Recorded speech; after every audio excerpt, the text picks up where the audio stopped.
बातमी यवतमाळमधून महाविकास आघाडी जोरदार घोषणाबाजी करते।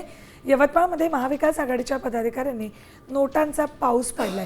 काँग्रेसचे उमेदवार साहेबराव कांबळे यांनी निवडणुकीतून माघार घेतल्याने महाविकास आघाडीचे पदाधिकारी आक्रमक झालेत।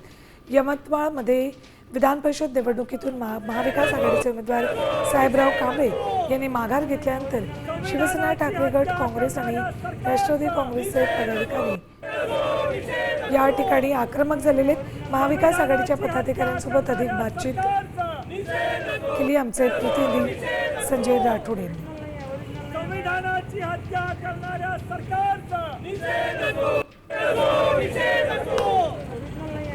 संविधानाची हत्या काँग्रेस उमेदवार साहेबराव कांबळे जोरदार निषेध करतात। महाविकास आघाडीने जोरदार निषेध या ठिकाणी केलाय, घोषणाबाजी केली जाते। काँग्रेस उमेदवार साहेबराव कांबळेचा निषेध होतोय। नोटांचा पाऊस काँग्रेसच्या पदाधिकाऱ्यांकडून पाडला जातो। संविधानाची हत्या करणाऱ्या सरकारचा महाविकास आघाडीचे नेते आगळ्या वेगळ्या पद्धतीने आंदोलन करताना आपल्याला पाहायला मिळते। आपण पाहू शकतो की महाविकास आघाडीकडून यवतमाळ विधान परिषद निवडणुकीमध्ये साहेबराव कांबळे यांना रिंगणात उतरवण्यात आलं होतं। मात्र ऐनवेळी त्यांनी निवडणुकीतून माघार घेतल्यामुळे त्यांच्या वर अनेक प्रश्न चिन्ह उपस्थित केले जात आहे। माझ्यासोबत काही महाविकास आघाडीचे पदाधिकारी आहे। हे आंदोलन तुम्ही कशासाठी करता, काय सांगा? यवतमाळ जिल्हा हा पुरोगामी जिल्हा आहे।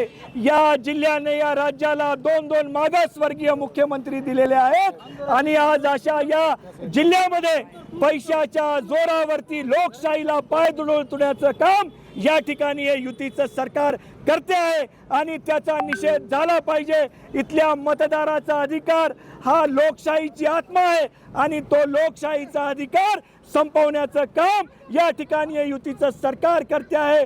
या राज्याच्या मुख्यमंत्र्यांनी या महाराष्ट्राची अस्मिता, या जिल्ह्याची अस्मिता घालवण्याचं काम केलं आहे। नक्कीच अस्मिता घालवण्याचा आरोप काँग्रेसकडून केला जात आहे। माझ्यासोबत शिवसेना